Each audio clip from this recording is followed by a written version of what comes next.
আল্লাহকে যারা ভয় করবে, মদের গ্লাস হাতে তুলবে, আল্লাহকে যারা ভয় করবে, লটারির টিকিট কাটবে, আল্লাহকে যারা ভয় করবে, বাম্মার গায়ে হাত দেবে।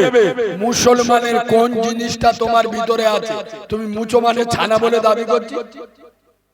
পাগামি করার জায়গা পাও না।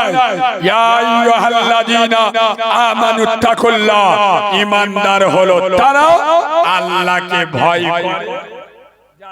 আর আল্লাহকে ভয় করে কারা? খোদার ভয়ে মসজিদে যায়।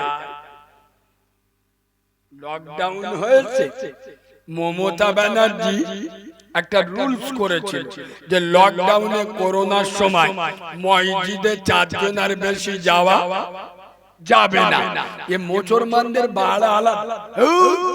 আমাদের মসজিদ আমাদের যেতে বারণ করে। এই মমতা খুব বাজে। এই তখন নাই মমতা বারণ করেছিল, এখন যায়নি কেন? এখন তোর কোন খালামা বারণ করেছে? এই বিয়াদবের বাচ্চা, তখন নাই মমতা বারণ করেছে, যাই যাই। এখন তোর কোন নানি বারণ করেছে? এখন যাই না কেন?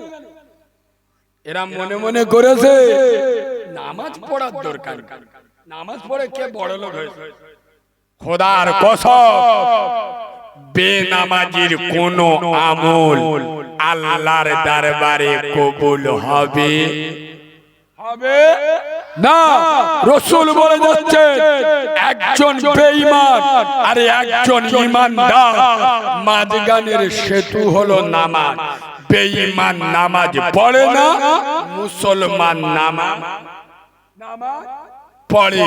খোদার কসম, এখানে যত যুবক বসে আছো, এই যুবকেরা যেখানে যাও যাই করো, আল্লাহ বললেন ফালিয়াবুদু রাব্ব হাযাল বাইত, আমার ঘরে চলে আয়। আল্লাহ জি আতআমাহুম মিন জু, ক্ষুধা লাগলে খেতে দেব, ওয়া আমানাহুম মিন খাউফ, কেউ মারতে এলে আমি আল্লাহ দেখে নেব। আর আমাদের কোনো ভয় আছে?